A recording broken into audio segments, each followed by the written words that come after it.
I'm just trying to talk about the music.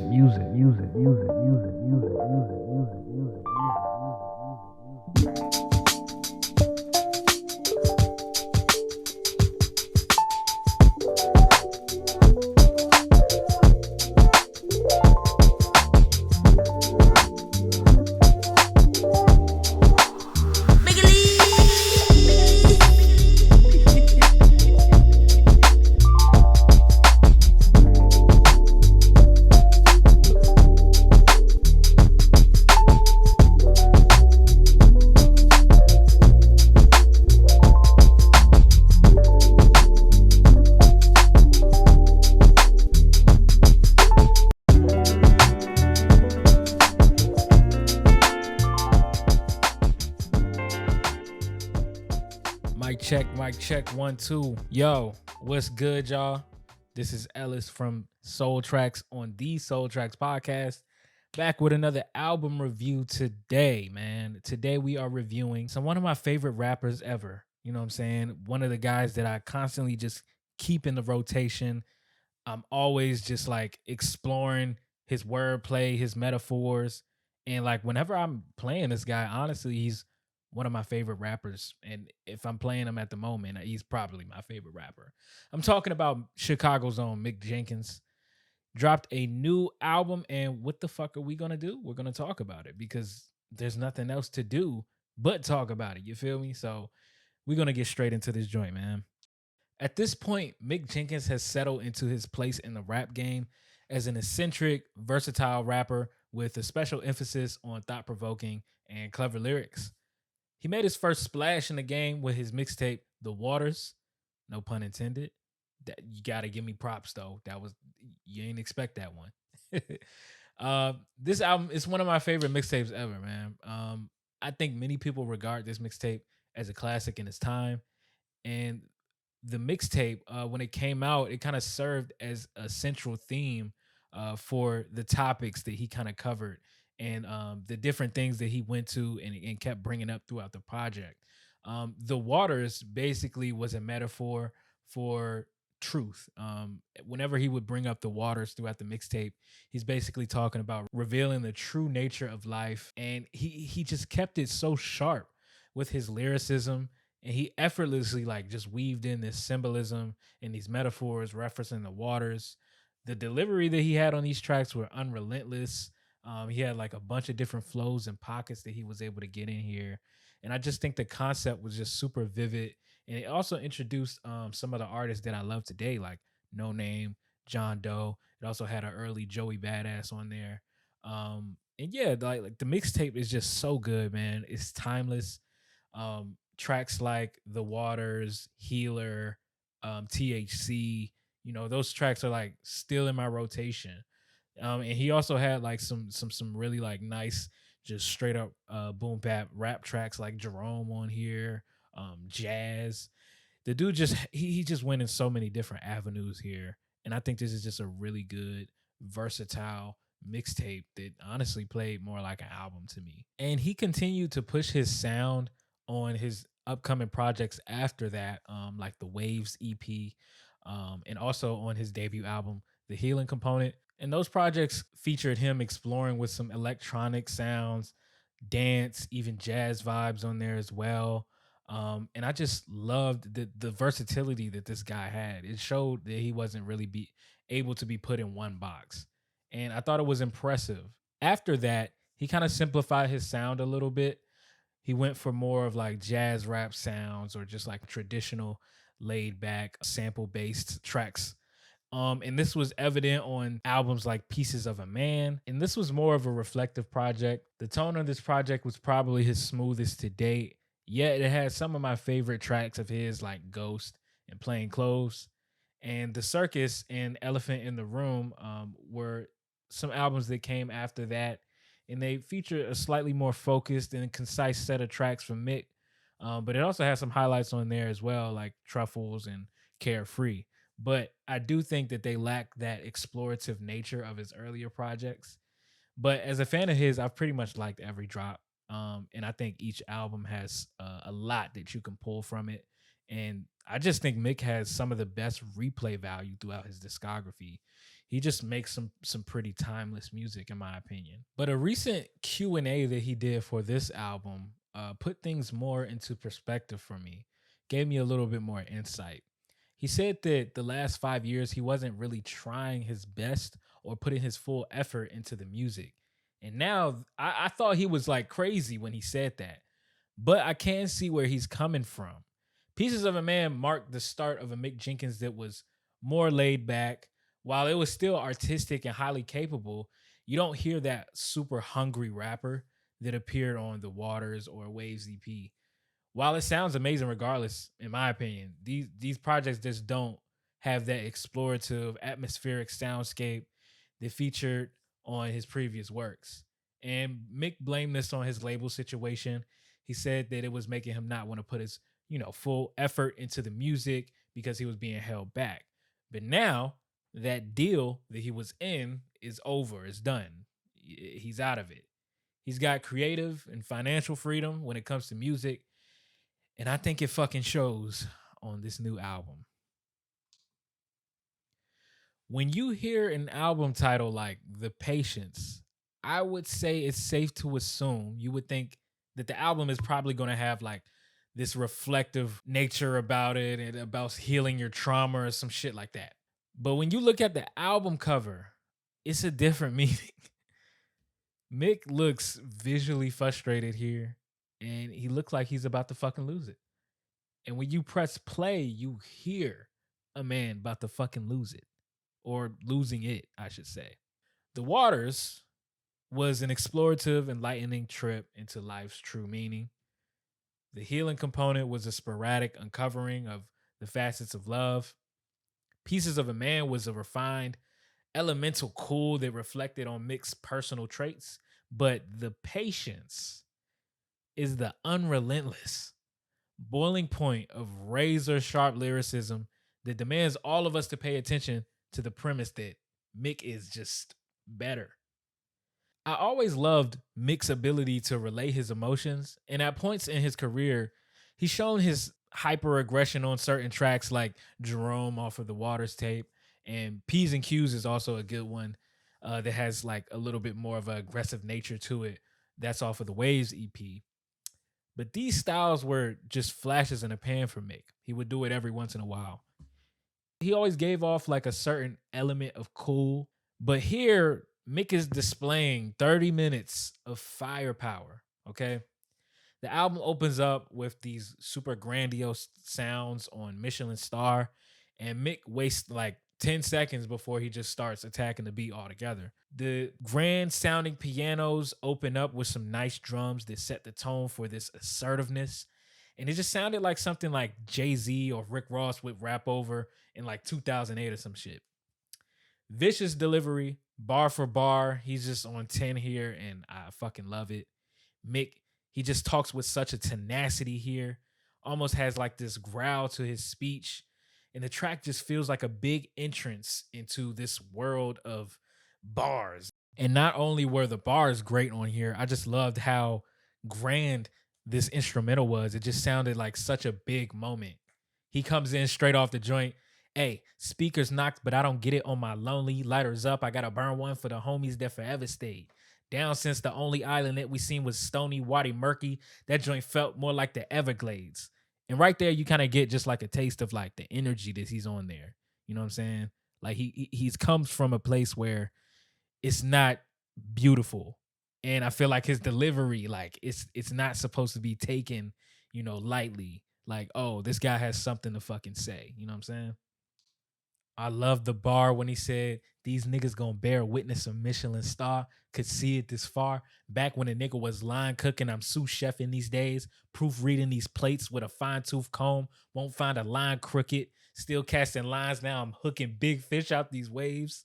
Like he's just got these super nice setups that he gives for these metaphors.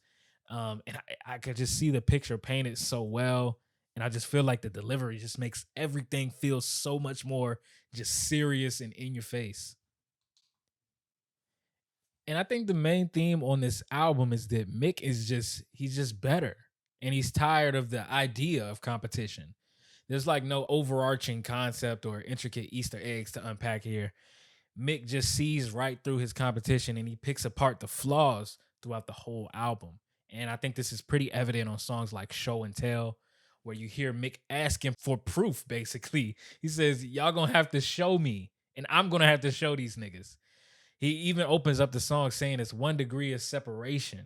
You know what I'm saying? Like he just sees that there's a difference between him and these other niggas. You know what I'm saying? I also love the super menacing instrumental on here. Sounds like some shit that Batman would rap on if he was a fucking rapper or some shit. Eerie strings that I heard on there. That super deep earthquake shaking bass. And this is one of my favorite verses from him on the album. 1 degree of separation these days. No hesitation. I just be a bit more patient these days. Niggas think we racing Grand Theft Auto 5-star chase. Ain't shit wasted but time. Throwing tomatoes, can't catch up, nigga. I came from behind. Nigga, I made up my mind. Can't give a fuck about a list. Which end we burning it at?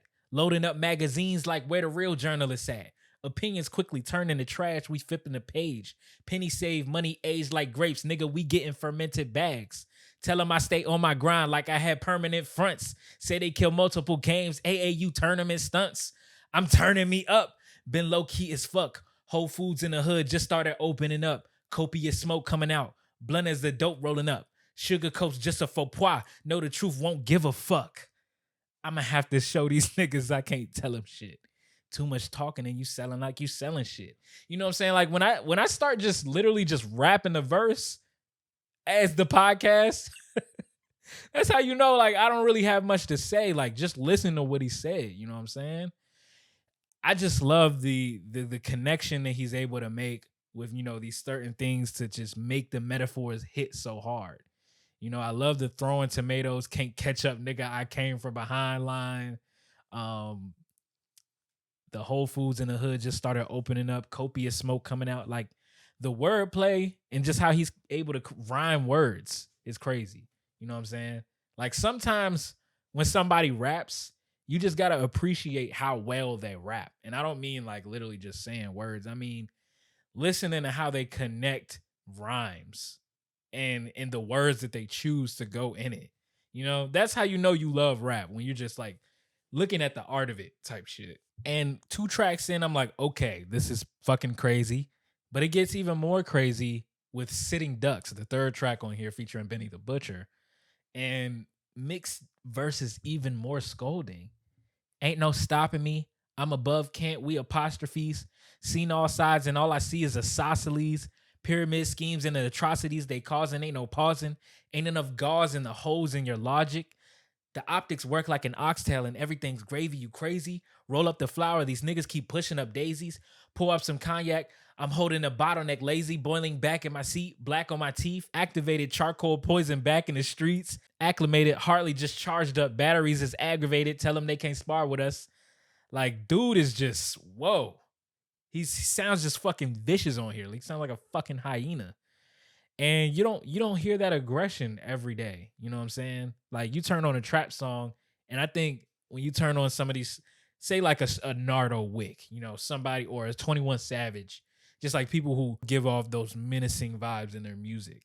It's not necessarily them who sounds menacing. I think it's the aura and more so, I think the production that helps give us that nastiness. But here, of course, the production sounds menacing. You know, it's got this like very eerie sounds going on. Kind of sounds like some dark Griselda shit. But Mick, he doesn't just accentuate that menacing nature. He almost just makes it. He's the forefront for it. And the production is just a helper to get to that feeling. So that's what I love about this shit, man. And it honestly just felt like close to battle rap energy, the way that he was just attacking these beats. At this point in the album, I'm just like, okay, fuck. Mick's not here to just play around. Like, it's not no reflectionary tale about his journey to happiness and no bullshit like that. Like, there's just one single motive here, and it's to fucking rap. And I feel like in the hip hop climate, where half the songs that come out sound like some kiddie ABC rap for fucking TikTok, this is highly needed. Like, we need Mick Jenkins. You know what I'm saying? But if you thought that the first three tracks were heavy in delivery, just turn on Pasta. Okay. Honestly, the first three tracks, that's like a pretty high level of aggression. But Pasta is like, whoa, okay. Somebody slapped this nigga mom before he went in the studio. Like, this nigga's angry, literally angry. He's literally yelling throughout the track. And what makes the delivery even more potent is just the bar for bar wordplay. There's not a mischance at connecting a simile or a metaphor here. And the whole premise is to say that he's just different. It's simple. All I see is imposters. Niggas' postures is al dente. Pasta bar. Rarely kick it without a sensei, just bricklay. We cut the cornerstone and scrape the excess mortar with a switchblade. Ain't no pretty glass houses this way. Y'all got the thrift thing. All this secondhand smoke I pass, perpetually bitch made. Watch this secondhand coast, no dap. Niggas can miss me with the Swiss cheese, gotta fill in those gaps. And I love how he kind of like crescendoed and decrescendoed the energy here when he got to like the chorus of it or the bridge of it. You know, he calms down. Even the instrumental in the track kind of like serves as this jazzy, just very smooth, lavish sounding backdrop. And he even has some nice wordplay in that bridge where he said, I told niggas before I do a web of lies like Willem Dafoe. Gotta look him in the eyes if you really want to know.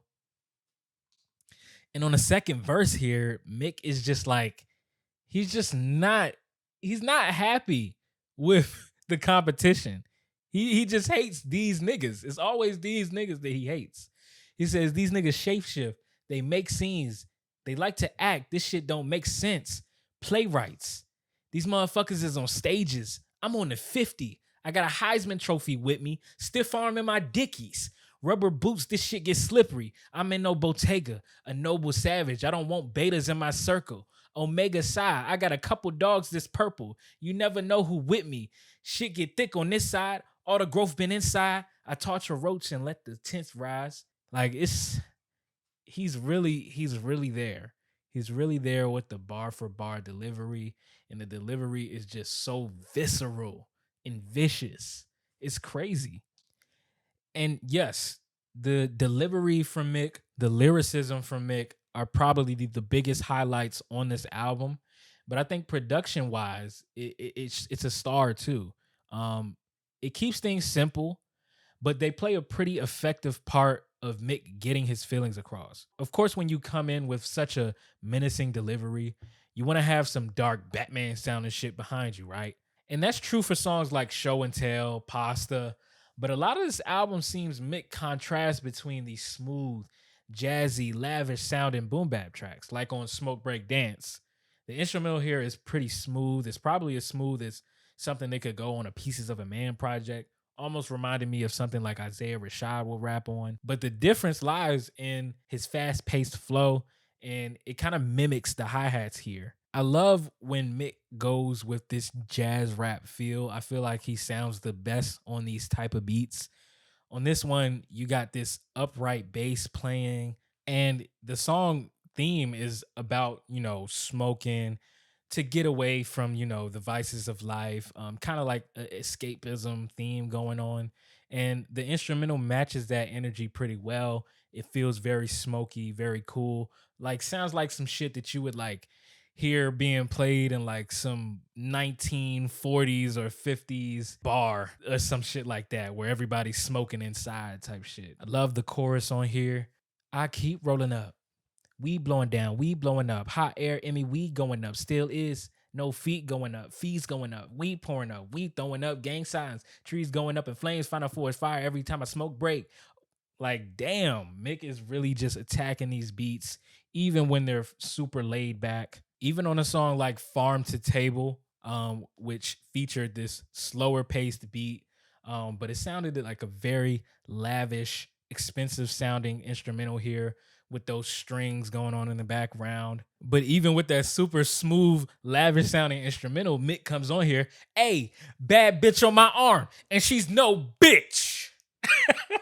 like he's really just attacking this shit. It doesn't matter what he's on, but I do feel like it's kind of genius. Because it feels like, when he comes on these beats and he kind of contrasts the energy, it just hits a little bit harder. Guapanese is another good example here. Kind of has this jazzy sample loop going on, and Mick's delivery here is scolding as the theme that he's talking about as well. But yeah, for the most part, the production here is pretty commendable. I liked every song. It even played with some different sounds, like 2004, where it kind of had that bouncy trap beat behind it. Something that Mick you don't really hear Mick Jenkins on every day. And this album doesn't really feature any of the prior guys that worked on some of his albums, like Them People or K Tronada, guys like that kind of gave Mick that more bouncy, jazzy feel. This one is pretty straightforward. I think I saw some of the producers, Berg showed up on here a lot. Vincent, I think his name was, showed on here a lot as well. Stoic, I think, had some of the better beats. He produced Smoke Break Dance. He also produced Guapanese as well. Hollywood Cole, a producer who I feel like is on a fucking hot streak, produced Mop on the back end of this thing. You also got some heavy hitters like Beat Butcher on Roy G. Biv. But yeah, very good production. And I think another thing this album has going for it is the features that's offered on here. When I first saw the track list, I got pretty excited. And it seemed like he chose these guys pretty meticulously. He's rapping on this album. He's giving heavy bars. And I think he wants to go toe to toe with like some of the best rappers in the game. And that's true. You got Freddie Gibbs on here, Benny the Butcher, JID, Vic Mensa. All these guys has a pretty good track record of, just being able to spit that shit. On Show and Tell, Freddie Gibbs gave a pretty decent verse here. I thought that it sounded like a typical Freddie Gibbs verse that you can expect these days. The only thing I didn't like about the verse was that he could have used a little bit better enunciation with his words. Kind of sounded like he was jumbling up his words a little bit since his flow was just so fast paced. But it was a good verse. It was a good verse. Didn't have too many like standout lyrics really, but I did enjoy the flow on there, and I like how it kept the energy going. Benny the Butcher had a pretty good verse on here as well. He didn't really go into like the scoldingness that Mick Jenkins did on here, but he kind of like talked about some, his lavish lifestyle, threw some drug bars in there, of course. But I think what I like most about this is the pocket that he went in. Benny the Butcher's just really good at like giving almost like a conversational type of flow, similar to like something like Jay-Z or Drake. I did like the bar where he talked about in a house claustrophobic surrounded by Louis boxes. JID probably had I would say probably my favorite feature on here. He just sounded so natural on his beat. Sounds like something that he would probably choose to rap on his own album. And JID is just one of the best rappers in the game, period. I would put him up there with Mick Jenkins as, one of my favorite artists and one of my favorite rappers, period. And I think he could probably out rap most people, in my opinion. And on here, he just sounded so coherent and clear. I love the flow that he chose here, and I love that he brought a more melodic aspect to it as well. And he also stayed in theme, talking about escaping from the troubles of life and whatnot. And he kind of goes deeper into that, talking about just taking a smoke break just to get away from the madness. I love the part when he said, I ain't even been asleep in about a week. Didn't even think about it. We was at the bottom. I was guided by the beats, guided by the guns, guided by the streets. Where the money, said he got it about a week to get it all. Got him by a leash. Try to find a little piece, but the mystery to me is unsolved. Take a breather, hit the reefer, smoke cough through the blunt fog. Got a stash full of big gas. I could tell you what they run for, but I don't trap, so it won't matter. Everybody do a blunt toast like the white folks when they clink glasses. Told my nigga at the front toast, so I move slow, but I think faster. 12 knocking at the front door, be quiet, keep passing. I don't want to see nobody that I know and love laying in a deep casket. But through all the stress and madness, a nigga keep rolling up. I love when rappers just like, kind of just like encapsulate everything and just gather up all that they're talking about in just one phrase. But through all the stress and madness, a nigga keep rolling up. That's the central theme, man. Can we make it popular for features to actually rap about what the fuck the nigga who got you on the song is rapping about? Like, we need more of that. You know what I'm saying? I think Lil Wayne is somebody who does that pretty well. But yeah, great feature from JID here. And then the last feature, shit. And then the last feature on here, Vic Mensa. I think this probably would surprise a lot of people. That he gave such a good verse on here. It didn't surprise me because Vic Mensa is a guy that I've kept up with after I think a lot of people kind of stopped after a certain point in his career. But he's consistently been given bars out here for the last couple of years, I think. And I've always just followed him in his career. The NNA tape is one of my favorite mixtapes to come out at the time. But I think what's best about here is just he just sounds so natural on the beat. He's just giving that luxury rap, pretty much talking about like, his weed dispensary and Louis Vuitton liaisons, the Pierre Moss out of reach of the DA's arms. Just talking some real luxury, lavish rap shit. You know what I'm saying? I do like it. I love how he went on the back and forth with Mick Jenkins on the chorus as well here. But yeah, some pretty good features. But as good as the features were, it kind of just shows to you the level of rapping that Mick is at here. None of these guys could really like top what Mick was trying to do, nor do I think they were trying to. It just shows that, Mick can rap with the best of them in the rap game. All of these guys have something that's pretty commendable as far as their lyricism in the rap game. And he stands right next to them, if not succeeds them. And I think thematically, I just love how simple this album is. Like I said earlier, there's no like super overarching theme here. Like some of his past works have had, The Waters definitely had that theme of the waters. The Healing Component talked about love. Pieces of a Man was kind of like a play on that Jill Scott Heron, where he kind of went more into, his reflective state. But here, he's just talking about how these niggas ain't up to par.